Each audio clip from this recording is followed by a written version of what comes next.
talking about it, and I was like, you know what, John? No, I'm bringing this up. They're talking about Star Wars. I was like, you still to this day have not watched Star Wars, boss. Like, come on, man. What is your beef with Star Wars? So honestly, I feel like I have a pretty interesting story when it comes to how I got into Mon. So with the team, once I made transactions, it just felt so comfortable for how I wanted to play with momentum, even with Urshifu, Rotom Wash, Lando T, Jirachi, like Cyclizar, Florges with Baton Pass, and then Galvantula. Yeah. Just with the team, I really wanted momentum plus some heavy hitters plus a little bit of web support, and then also just like the niche core of like Jirachi, Bramblegast, which I don't care. Bramblegast is my dog. People like hate Bramblegast. I don't understand why.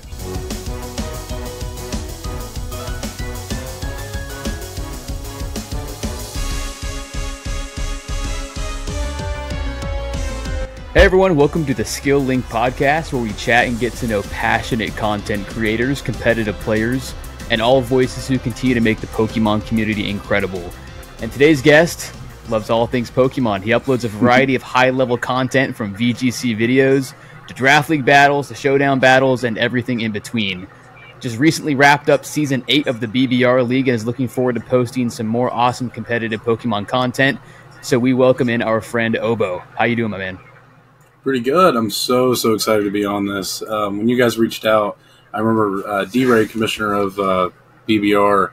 Yeah, I remember you guys doing it with him. And when you guys reached out, I was like, huh. Like, damn, I didn't think I'd get asked to be on the podcast. I was surprised, but I'm happy to be here. I love it. You're like, okay, yeah, pleasant surprise. We'll take it. No, that's great. Yeah. Like I was saying, you came across. I think it's more than just like cool.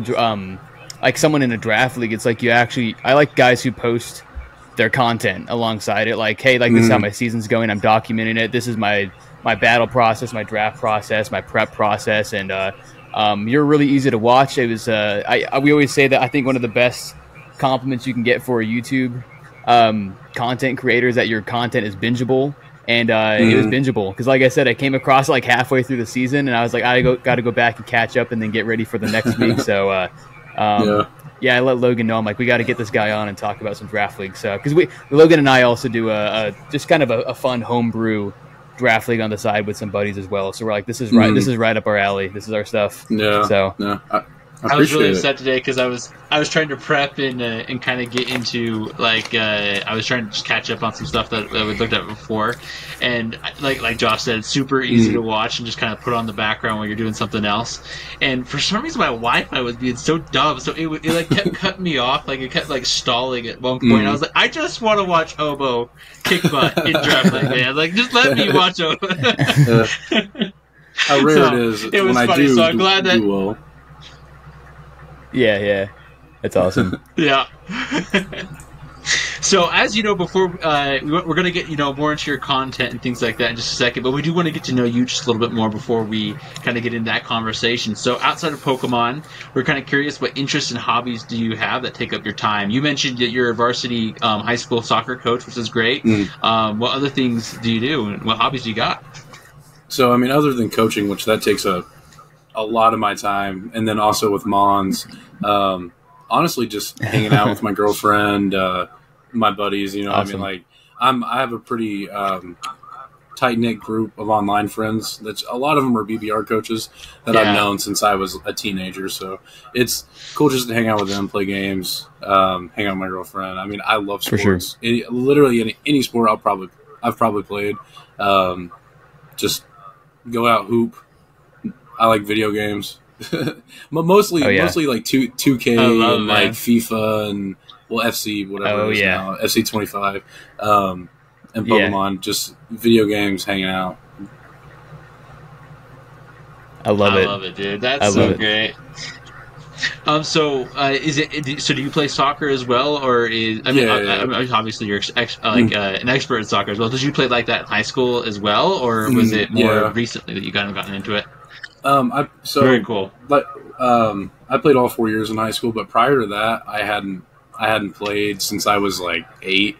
But once I'm the type of person that once I get into something, it's like my life. You know what I mean? Like I'm gonna fully For sure. Yeah. For sure. Immerse myself into like the different leagues, like because with soccer or football, whatever you want to call it, there's so many leagues like in each country. There's so many divisions in each league. I follow, like, I don't know if you guys have heard of Welcome to Wrexham. They're in like League 2 or League 1 of the English divisions, and it's like it's so many levels. Right. But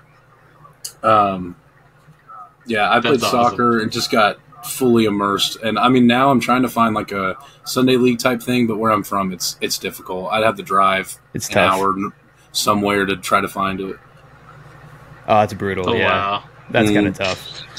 Yeah, it's the same kind of thing for me. I love basketball as well. I played growing up and everything, and it's like, man, there's like some like fun like rec leagues around. But we're in Pennsylvania. It's kind of I still work full time. It's like I don't know if I have the time to drive like an hour or whatever to but that's cool though. Just like some nice hobbies just to kind of relax, do your thing. You love what you love. It's a good way to detox and relax from everything. So.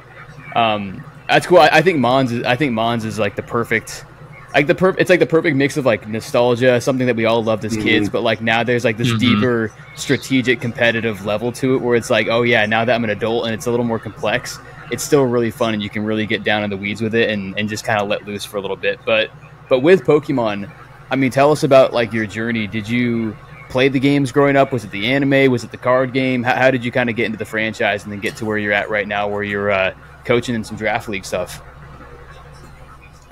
So honestly, I feel like I have a pretty interesting story when it comes to how I got into Mon. So I don't know if you guys have followed John Jr. stuff in BBR. Me and John have been best friends since I was 14. Like we live 5 minutes away from each other.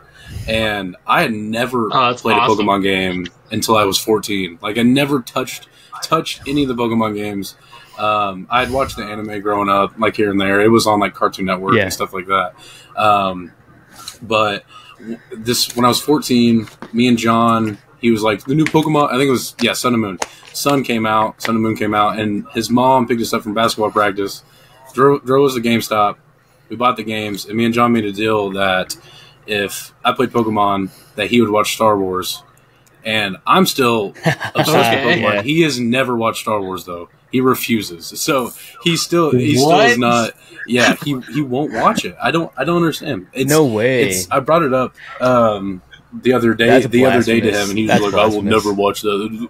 Yeah, and he's the type to hate on it, and he won't even try it. So, I love John though. He just refuses to watch Star Wars for no reason. That's another that's hilarious. It's like literally grew up watching Star Wars, so I was like, okay, I'll do something that you did. Same here. Yeah, up, same here. If you'll, yeah. But other than that, I played Sun and Moon with John. I still remember I couldn't get past the what was it? The grass totem, like literally the second one, like the second gym. And John had to beat it for me. And he was like, you are not going to be good at this game, bro. You can't even beat a kid game. And he had like he told me that Draft League, how he explained it to me, was basically like fantasy sports with Pokemon, and I was like, okay, that's a no brainer. Like I'm down. And I still remember the first draft we did was with a couple of his online friends, and then a bunch of kids we went to school with that had never played Draft League either. And we banned like Cresselia, but we allowed Shaman Sky, and this is Generation 7, so we thought we were like we allowed some stupid stuff, but like we allowed Mewtwo for no like it didn't make sense. But I still remember my team was like I drafted Celesteela round 1, and then I drafted like I think it was Extra round 2, but then I had like a Mega Blaziken, and then I drafted Carbink round 4. It's the progression has for my draft league started very, very low. Very, very low. That's hilarious. So, I love that. But it's awesome. It's been fun. I definitely, if I told John the other day, like I mean we were bound to meet each other. We live in a small town. Like like we had just met each other in high school. But like if I hadn't met him, I would never gotten to Pokemon at all. Like that was not my thing. And then eventually became like our school was so small, like at least a quarter of a portion of the school was playing Draft League at some point. So it was pretty cool. Right. That's awesome. That's so cool. That's super fun. So I want to ask you. Oh, sorry, Logan. You go. Oh no, you're good. I was just gonna say, like, I just think it's one of those things where, like you said, like, it's special when, like, you can get into something, and it's especially, like, it was just something that you got into, like, with your friends, like, passion for a while too. And I don't know, it's one of those things that it really is almost like a drug, man. You get started on Pokemon, it's hard to quit, dude, and it's so good. So that's awesome. I gotta say, I am disappointed that he wouldn't give Star Wars a fair shake. That also hurts me right in the heart. Not gonna lie, dude. That's I mean, if you ask me, it's crazy. Yeah, man. I don't understand how. Literally, like 2 or 3 days ago, because we both got invited to a Wi-Fi league. And we were talking about it, and I was like, you know what, John? No, I'm bringing this up because we're talking about Star Wars. I was like, you still to this day have not watched Star Wars, boss. Like, Come on, man. What is your beef with Star Wars? I don't know. It's a great franchise. I mean, some of the movies not are bad, cool, man. But they're still good. I don't know. They're bad. Oh yeah. Oh for sure. But they're still. I don't know. You get what I'm saying. Yeah, I get what you're saying. I was watching a clip the other day with I can't remember his name. He's the guy who plays Star Killer or Darth Maul in the Clone Wars series. Yeah. I can't remember his Sam something or other. Sam Witwer. Sam Witwer. Yeah. Mm-hmm. I was watching a clip with him yesterday, or the other day or something like that, and he was saying something about how so there are some movies that aren't perfect, but the thing is the themes and like the heart of the movie is there. What it is, dude. And he's like, I'd rather watch a movie franchise that has that heart and thematic, progression, much more than something that just has just the cinematic, effects, that just, are trying to wow you. It's like, and I'm like, I totally get down with that. Like, Star Wars is like, it's kind of an interesting niche because of that, because we all kind of recognize that there are things that aren't perfect about it, but regardless, like, it has so much heart. So I love that. Yeah, the lore, the world building. The lore goes crazy. Yeah, the themes. That's the thing, dude. That's why. Oh man, yeah. I could go on a tangent about Logan and I are big Star Wars fans too, so we could go on a big tangent about this as well. But yeah, it's just like the world building, the lore, everything, and it's just like at the end of the day, dude. It's space wizards with laser swords. Like, how do you not like that? That's sick. Like, come on, dude. Yeah, like, they're doing flips and flipping around. Yeah. But hopefully one day he comes around. But I do have a quick question for you as well. That because like I said, I came across you relatively recently when you were in the middle of this past season 8, right? And you are the coach of Morpeko United, and I really, really liked your team. So now, kind of digging into your content a little bit. Obviously, the season didn't end the way that you hoped for, but you still had a really good overall season. You had a fantastic overall record. Were you 6-2? Yeah. Nice. Okay. So for those at home, I'll share your roster quickly. So Obo had Urshifu Single Strike, Iron Moth, Lando T, Rotom Wash, Cyclizar, Jirachi, Brambleghast, Galvantula, Sneasel, and Florges. So really solid all-around roster, good coverage on typings, different roles being filled. So tell us more about like the drafting of that roster, the general play style, the strategy, the core that you were kind of going after as well, and just maybe some general thoughts on how it performed as a whole, anything that you're maybe proud of in retrospect, or maybe anything that you would tweak if you could go back and talk to your past self. But yeah, just some overall thoughts on the season and the roster. Yeah, for sure. I think the season as a whole went very well for me. I've used Urshifu, which is a Pokemon I would have never touched, which sounds crazy because it's subjectively broken, but it's just like a mon for me. I usually pick a mon that can just like, that's the 97 speed stat, and Urshifu really like didn't want to use it, but I had the third pick and it was either that or Darkrai, and Darkrai is kind of a fraud. I've seen people use Darkrai too, kind of well, but like Amel used it very well, but I'm not a Darkrai fan. But with it, the original team, I'm known for, and my friend group, for like dropping a lot of Pokemon after week 1, even if I win or if I do, like, especially if I lose week 1, I usually am like, I'm done. I'm done with these guys. They're chopping block. But so when I drafted, I originally had, it was Walking Wake, which I don't understand my connection with Walking Wake. If it's on the board, I usually draft it. I don't, it's not even that good of a Pokemon, but I had Walking Wake. What was it? I had like a mini Suncore. It was like Walking Wake, Ninetales, Shiftry.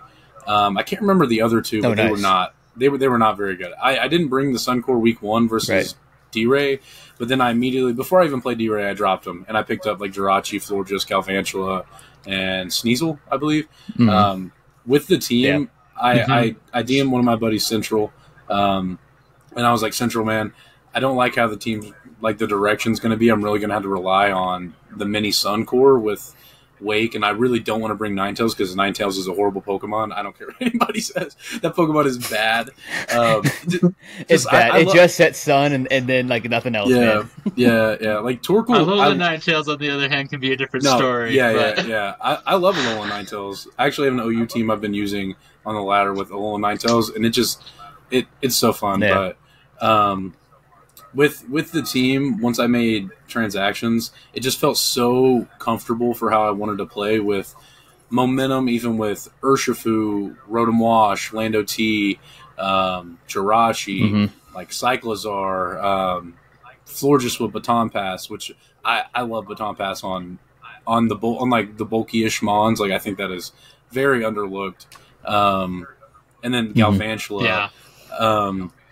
Just with the team, I really wanted momentum, plus some heavy hitters, plus a little bit of web support, and then also just like the niche core of like Jirachi, Bramblegast, which I don't care. Bramblegast is my dog. People like hate Bramblegast.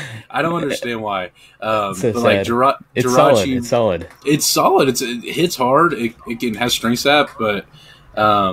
Jirachi, great Florges. Community too. Like, I mean, just yes.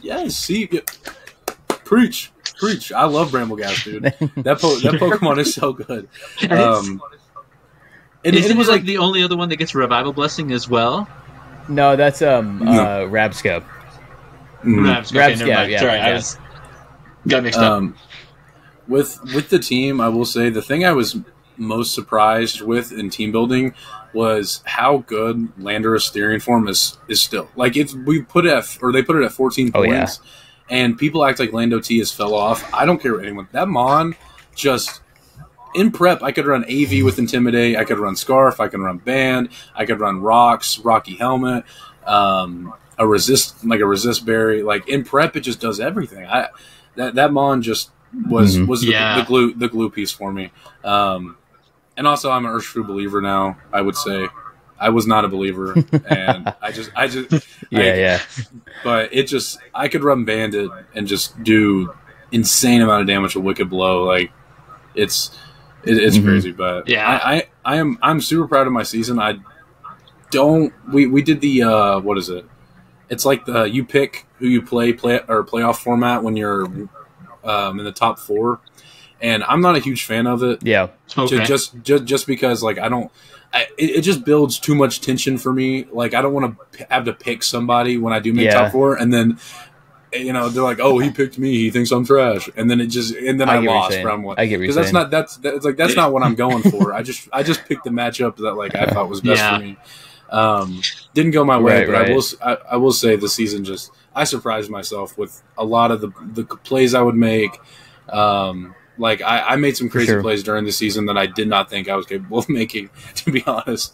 But I feel like I played very solid. Definitely bigger things to come. I definitely have developed with Draft League and, like, the team building process. I have a lot of friends to help me.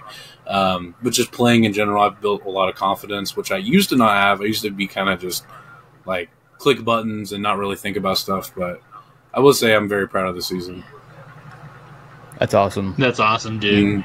I'm kind of curious, kind of getting into a little bit more of the nitty gritty. So, was there any mon on your team that actually kind of surprised you with how useful it was? Like, even you had like Cyclothar and Sneasel that are, you know, they're some of the other picks, or were your heavy hitters? Like, I mean, you mentioned Lando and Urshifu that they were able to do great for you. Did they perform that you were expecting? I'm just kind of curious. Like, was there anything that kind of surprised you as you were kind of going about it? I will say, Bramble Gas, definitely. I did not expect it to do as well as it did. Like, there was, I think it was week 4, it got 5 kills, and I was just, after the game, I remember I sat there and I was like, so what the hell just happened? How did I don't know what I did to do that. Like, that's amazing. Like, I got up from my chair and was like, huh. But, Bramble Gas, sure. Definitely, I will say Florges too. A lot of people underrate Florges, especially in this generation, because I mean it doesn't have a move to hit a still type. Like it doesn't. So yeah, I feel like with my team, I just like built it to where I could baton pass and go out into either Urshifu or Landorus and just really support. Where if I wanted to run like Scarf Florges, for example, like it put me in such a good spot.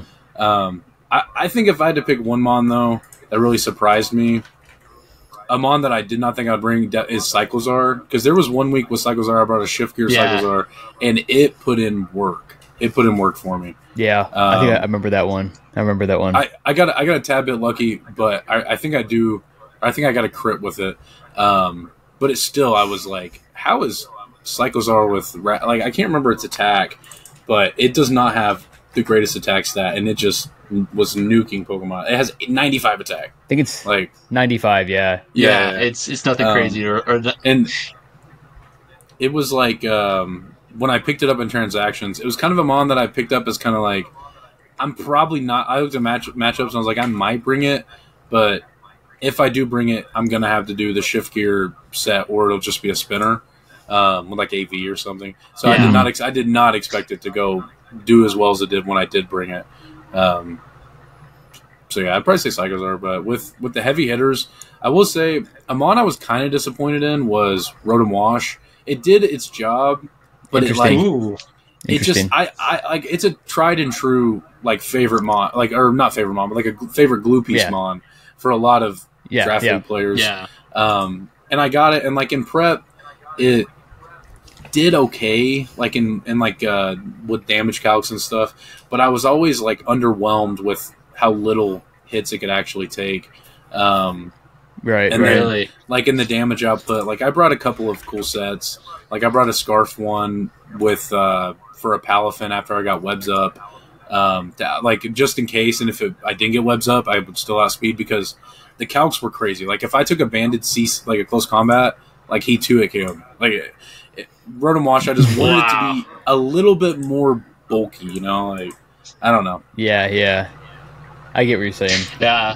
I'm glad you shouted out a couple of those, though. So, like, Florges, I still have PTSD from because Josh had that drafted a couple seasons back. Yeah, and it was my Walking Wake versus his Florges, and I couldn't break the thing. It's ridiculously bulky, and it does ridiculous amounts of damage. And I actually had Cyclozar this last season. We did a doubles season this last time, and Cyclozar is very interesting. Like I feel like piloting that guy is an interesting kind of task to learn.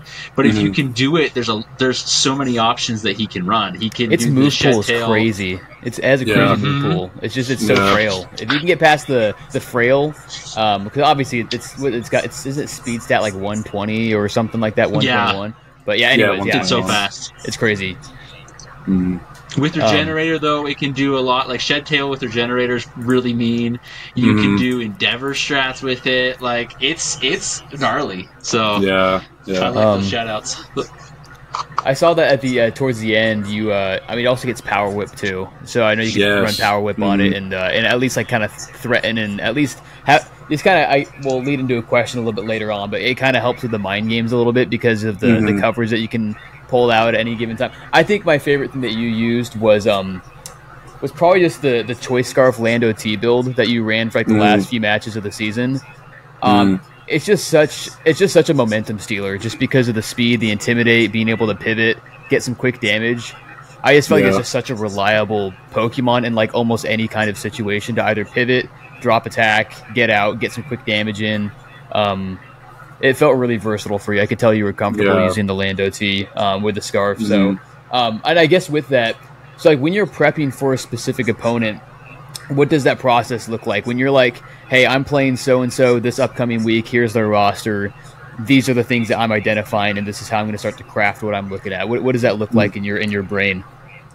So usually my process, a lot of people will kind of build like in okay, what's my lead? How would I go about this? I usually don't do that. I kind of figure that out like in mocks, like if I do mock battles, what I'm going to do. But with prep, like I initially look at the matchup and I'm like, okay, what absolutely can just win immediately against me?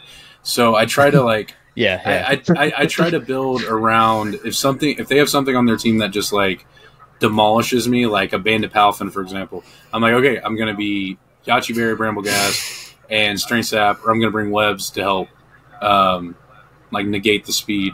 After that, I kind of just go into like, do I have a Mon on my team then that can just absolutely win the game off lead too, or like figure out how to position them, because I like to just find my win con immediately or their win con and go from there. Because if I have what's like Urshifu Single Strike, I'm like, okay, I can run Banded this week and just chip everything down, so then I can win with Scarfland or Snarian form. Because how I like to play is I'm not humongous. I'm not huge on like setup spam. I used to be. I kind of just like dealing as much damage as possible because like I mean the way to win a game is just to do more damage and kill other Pokemon. Like my thought process is, how can I just do damage and take out all the Pokemon? Like I know it sounds it kind of sounds stupid, but I'm like I have a very simple way of going about it. Yeah. Because like if I start overthinking it, I'm a very like I start to spiral and like panic, and I'm like, oh my god, I'm gonna get 6-0'd by a Munchlax. Like I don't know what to do. Like, me too. Like so I definitely will say without like John or like even Keegan, who was also in BBR, like I don't know if you guys are like we were the big three in the comments. We always prep together. Like without them kind of keeping me level headed, I will say they like I probably would have spiraled a lot in a lot of the prep. But yeah, I just like to identify the biggest threats on their side and my side, because if I have a Pokemon that's like gonna do crazy damage, I'm like, okay, how are they gonna try to not let that happen? And then I try to get rid of those checks and then win that way. Yeah. Because I mean, like, there's going to be some games you can just run like a Swords Dance Sneasler or something with Unburden and just win the game.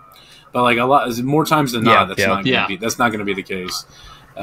So I just like a super simple way of approaching it, because like if I start overthinking it and I start trying to bring crazy sets, like I know I'm not going to be able to execute it. So I like to look at it kind of like simple, straightforward, and then just try to execute the plan. Like I have notes usually written down, like, okay, this is this check, this is for this check. Like this is like, if this comes out, go into this immediately. Don't overthink it, or like, and then like I like to be able to then in the middle, make the reads if I need to. I love that. Yeah, no, and I think keeping it simple in a way that way the game plan doesn't get mixed up too much with anything too intricate, or like you said, like kind of making I almost think of it like a man-to-man defense kind of deal, like in basketball or soccer or something like that, like you have your game plan for specific scenarios. And honestly, I at least in my scenarios where it's like I can feel myself kind of starting to spiral, it's like reverting back to that baseline of confidence where it's like I have prepped for this is like such a grounding thing in a match that can be high pressure. And so I mean there have been multiple times where it's like you almost doubt yourself. It's like, do I do this? And you're like, okay, the game plan tells me this. I'm just going to go back to the game plan, and it generally works out. And so, like, I think that's a great shout out to kind of just keep it simple, and then also kind of go back to your game plan. I think that's great. I do have a question. In one of your videos, you said the line that it's not good prep that gets you the win, but mind games. And I think that's a very interesting level of draft that also exists. Like you said, I think if I remember correctly, I think it might have been one of your scramble matches. You were gonna not go out into a scarf spawn early on, so that way it wasn't apparent later on. And I think that's a skill that's kind of hard to develop. At least I know, like I don't fully have it yet, and I think it's one of those things that that it's like you need to develop it. And so I'm just curious, like, what tips and tricks do you have to build that skill of mind games, or build more of a almost like an illusion that you're giving out to your opponent, that way you can kind of build steps to take their defenses down, if that makes sense.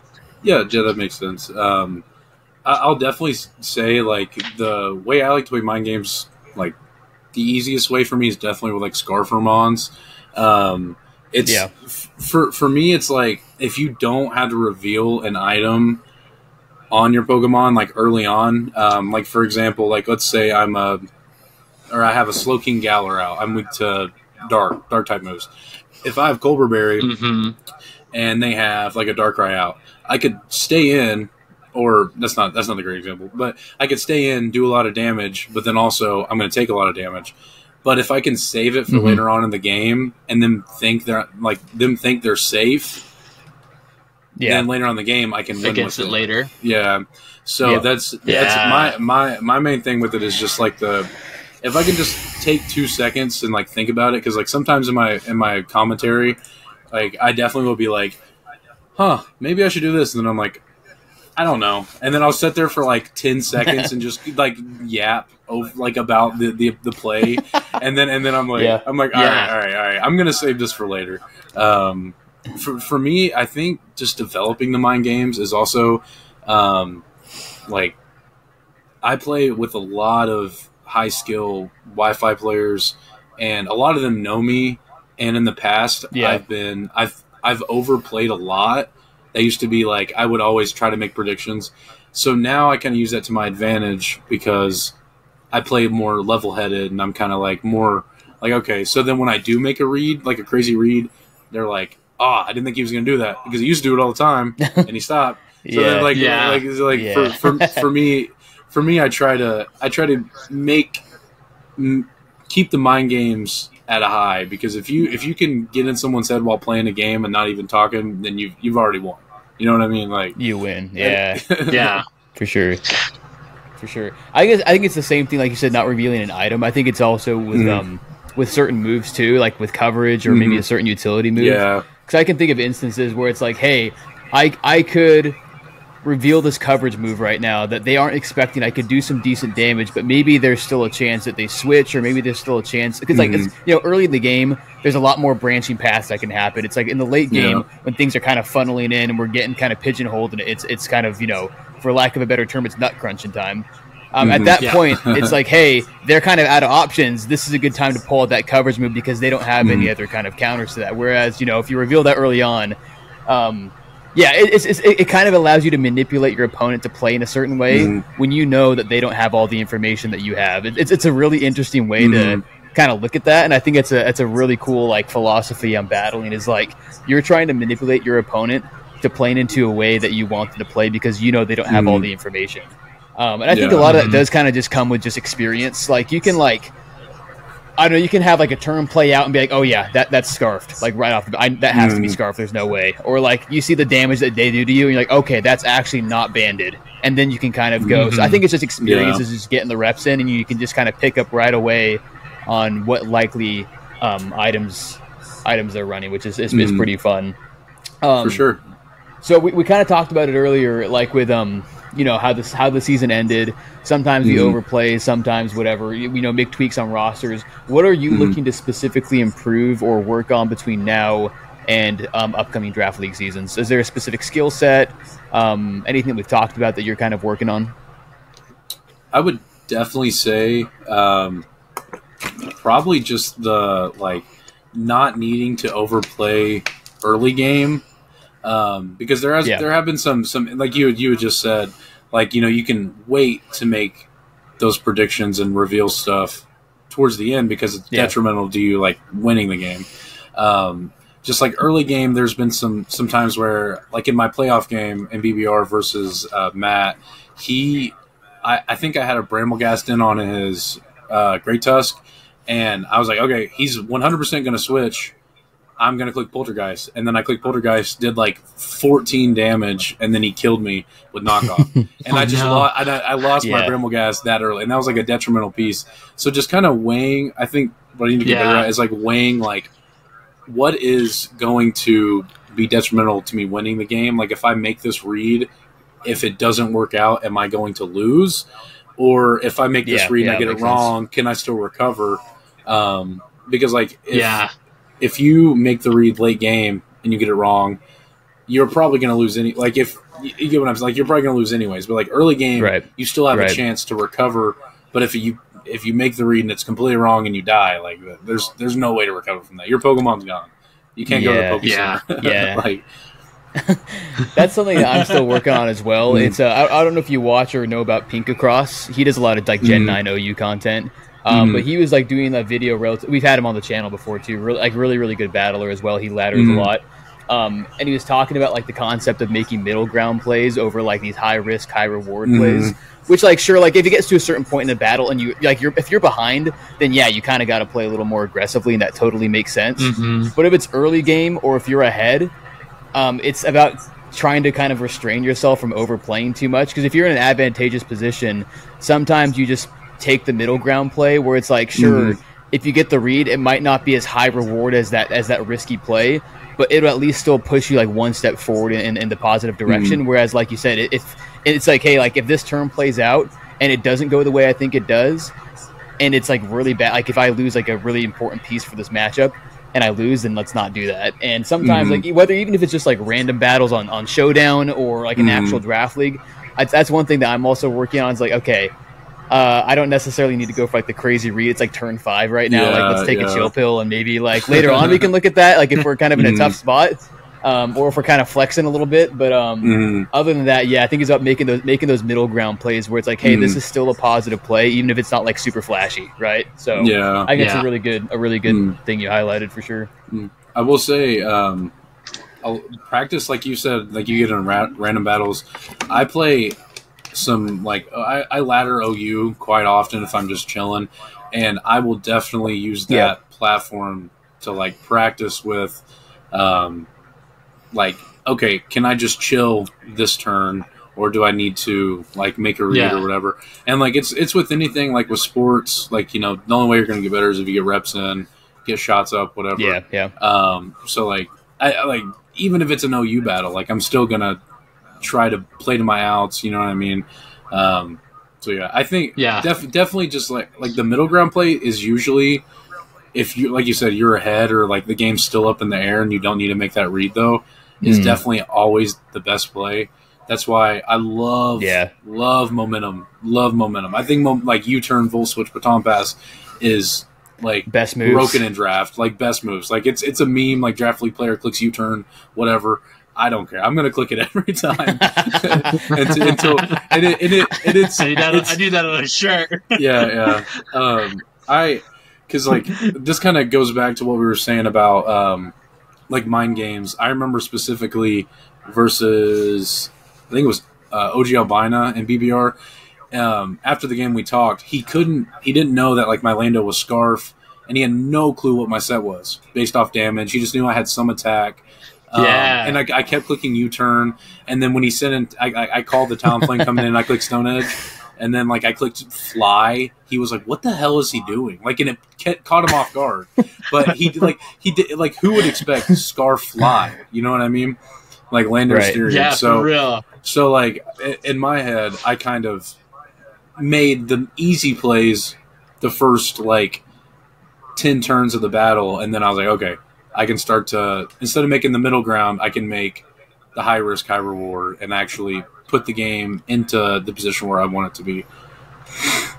Yeah. That makes sense. That's awesome, man. I love it. I still stand by this going into us. Oh, that's such a cool idea. I got so much shit from my friends for running that. I'm like, it won me the game. Like it covered That's amazing. The Hariyama switch. Like it nuked everything else. Like just because it's a goofy move doesn't mean it doesn't work. You know? Yeah. Argue with the results. Yeah, seriously. Yeah. That's amazing. Mm. We also noticed that recently you've been uploading some of the BBR Scramble event. We were just kind of curious because that looked like a ton of fun. Could you tell us a little bit more about that, and then also your strategy behind your selections and kind of how the overall event went for you? So with BBR Scramble, I wanted to try something different.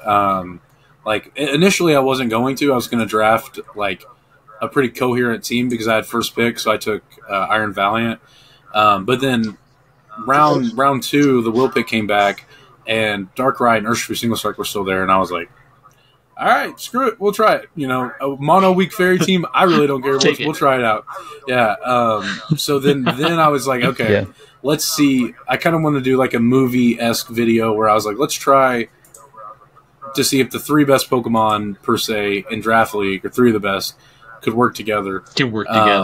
Yeah. And they, like with the team, I think I had Petulant, Talonflame, I had a Terra Bellybolt, which, I have a little Bellybolt thing right here. I love Bellybolt. Yeah. I love Bellybolt's goated.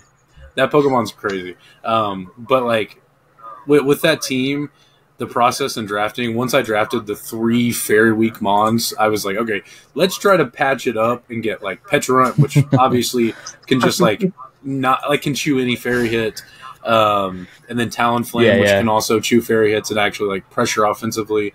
Terra Belbolt can be whatever you want it to be. And then I think I had Berserker, which was it did his job. Like the one match I brought it, but it was. I will say I had a lot of fun with the scramble matches. I unfortunately didn't make it into the bracket. I was close, but I didn't. I think it was my first game. I got pressure stalled with Corviknight, and this is one of those things where I wasn't writing stuff down. I wasn't paying attention. And when I looked up, I was like, "Oh, I have 2 Thunderbolts left. I'm chilling." And then it was gone, and I was like, "Oh, well."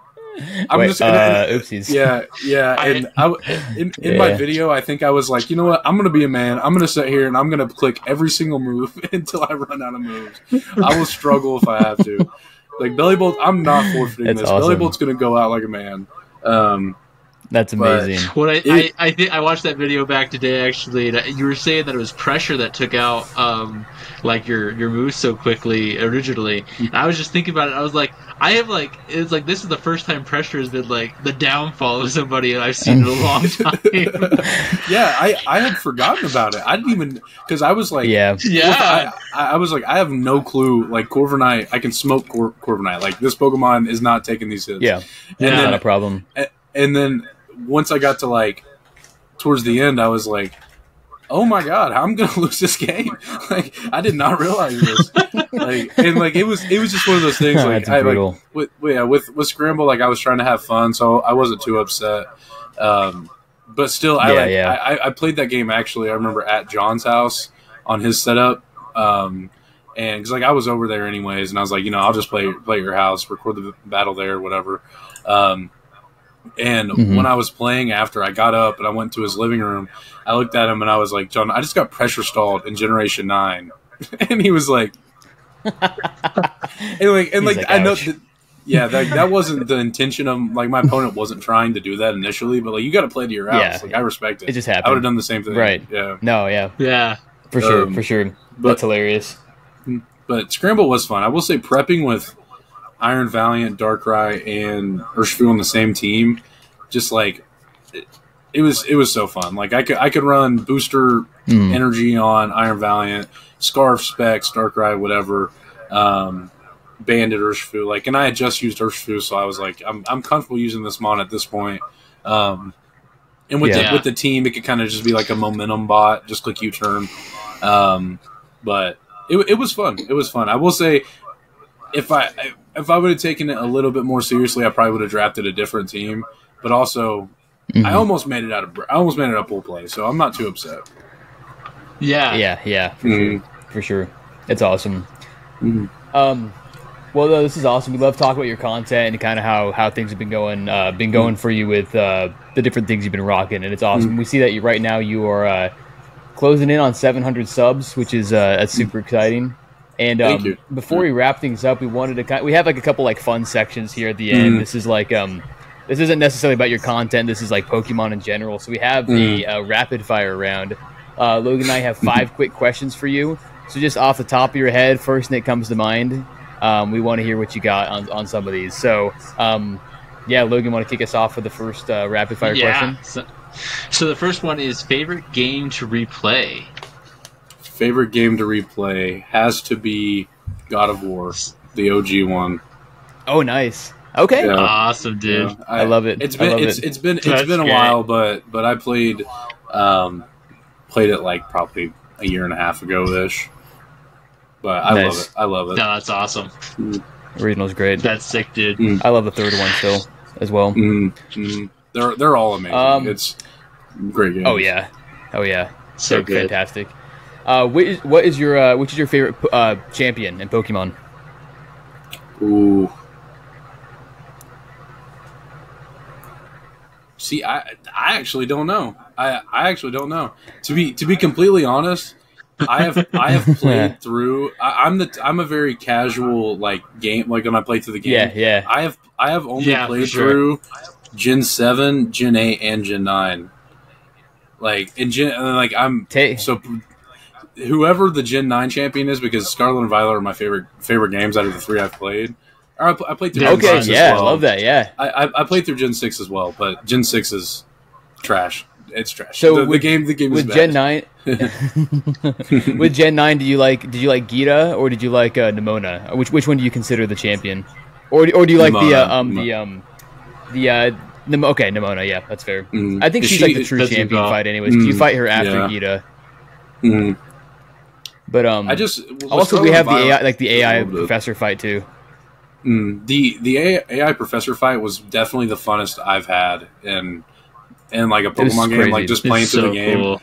It's like, it was fun. It was difficult though. Like that's what I was actually sweating when I was playing it.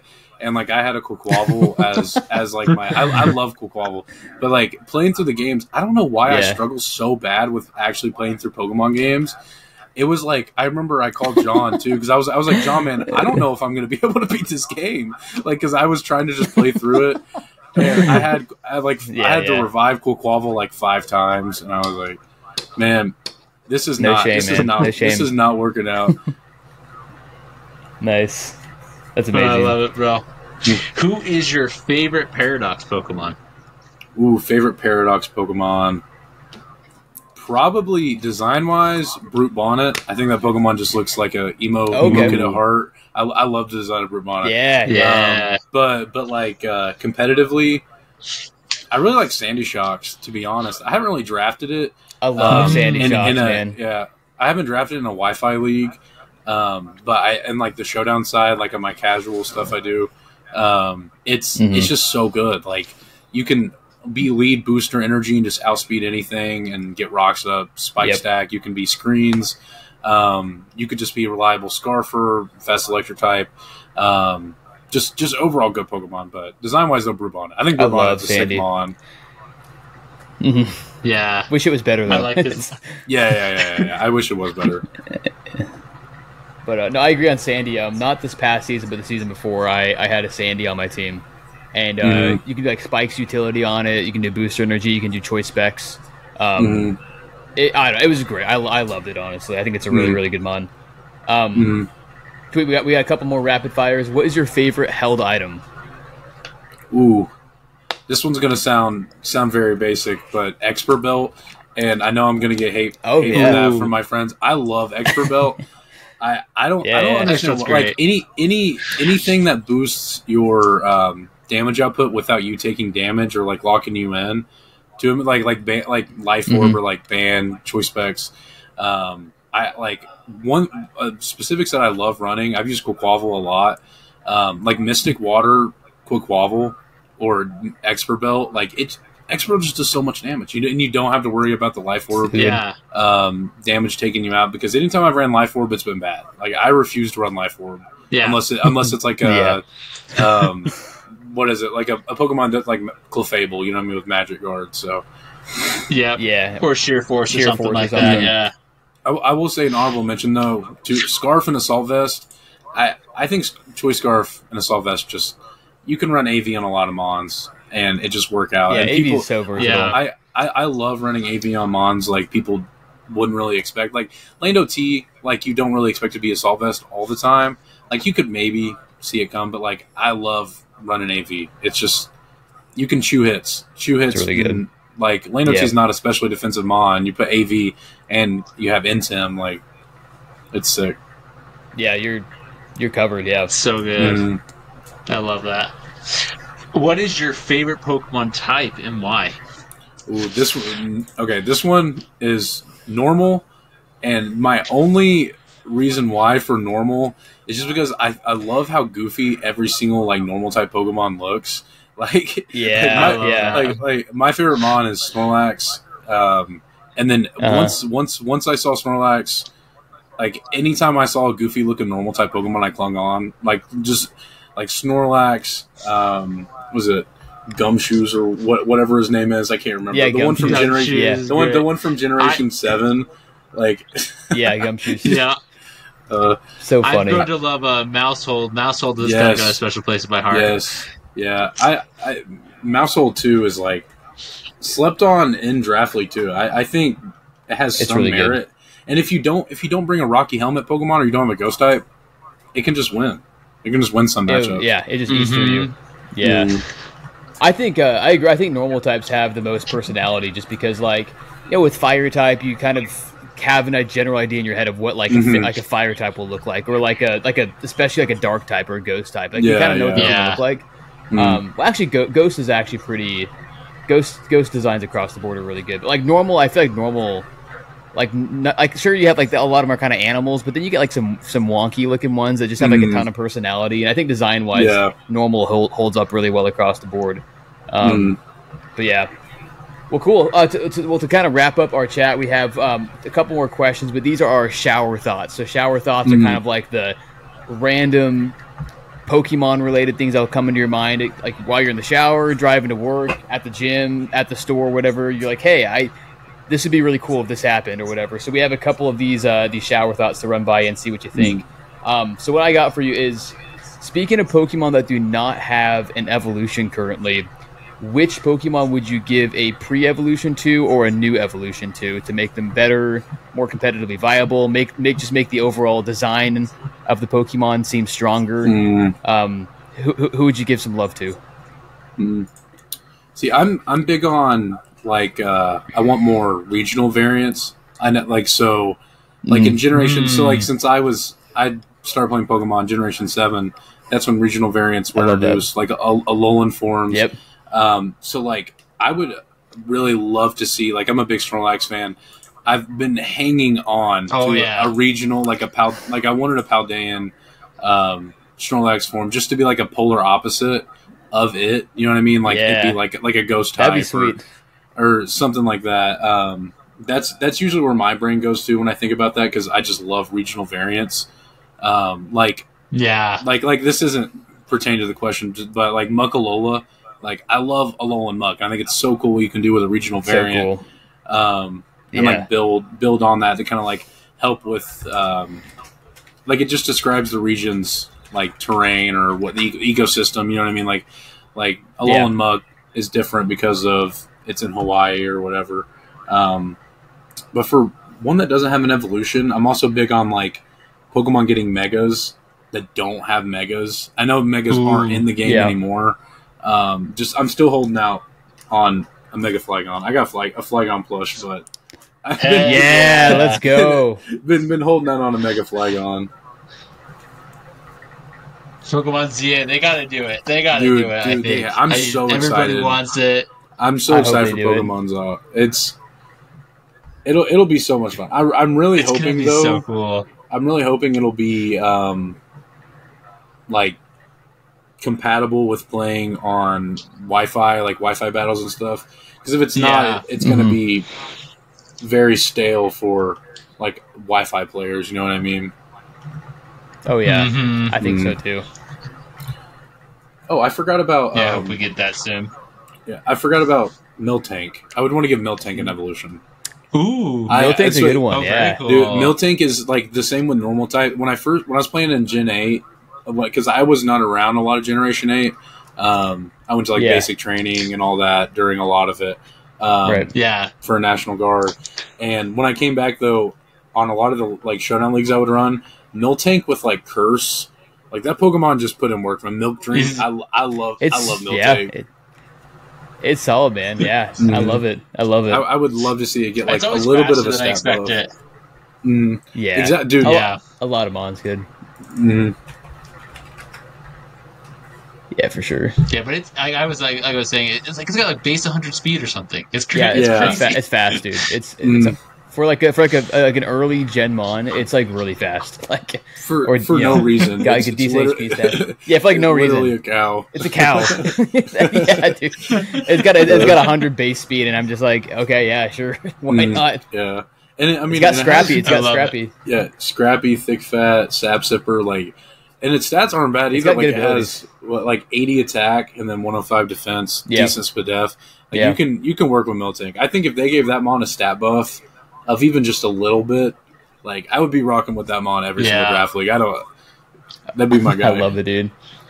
It's so good. All right, the next shout out that we have for you is what is the most underrated legendary and the most overrated in your opinion?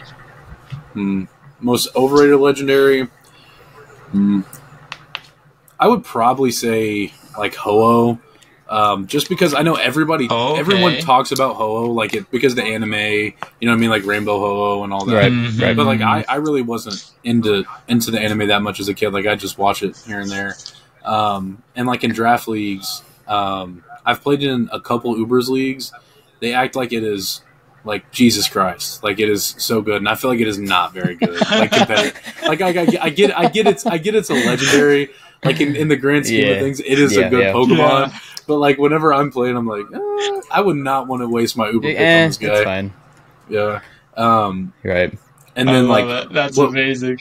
Was it also like my favorite legendary as well? Like was underrated. Like who needs some more love? Yeah, who needs some more love relative to public opinion? I don't really know, to be honest. I would probably say I'm a fan of Palkia. I don't really know if it gets hated on that much. Oh yeah. I just like I didn't play through the games, but like whenever I've watched competitive stuff with Palkia, like in Uber's draft leagues, like I just did a tour for Ubers. Like it just does so much damage, and it's such a cool design, such a good typing. I just think it's a cool mon. To be honest. The typing's phenomenal. Yeah, I agree. I think Palkia is a really good pick there. That's awesome.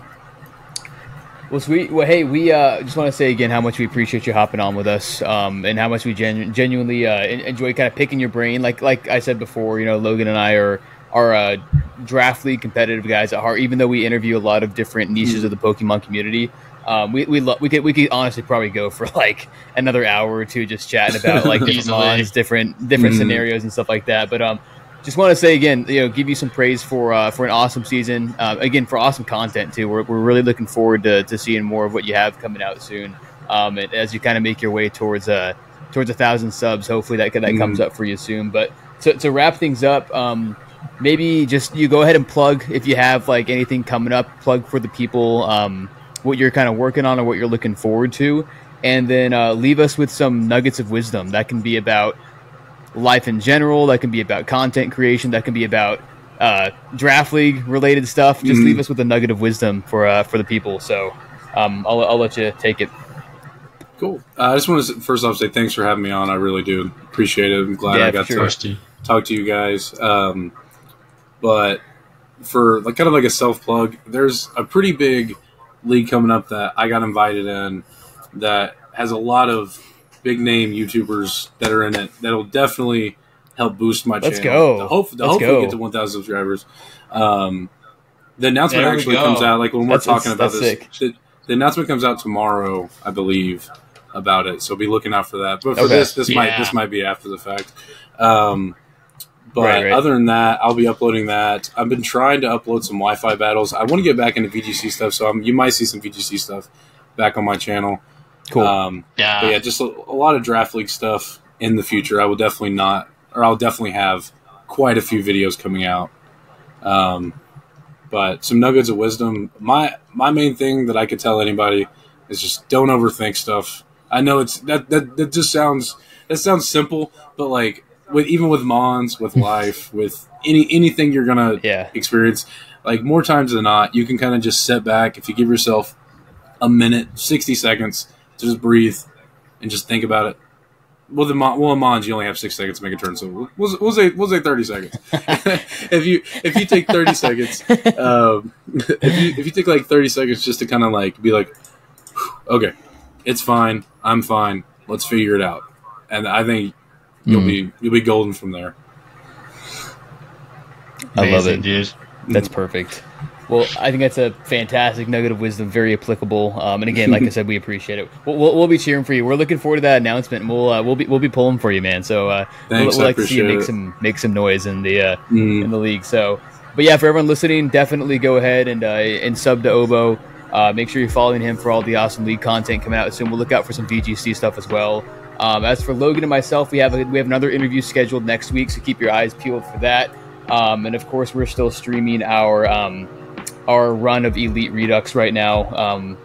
Hopefully we make it to Winona 6th Gym in the next couple streams. So, but until then, this is Josh, Logan, and Obo signing out. See you guys. See you guys.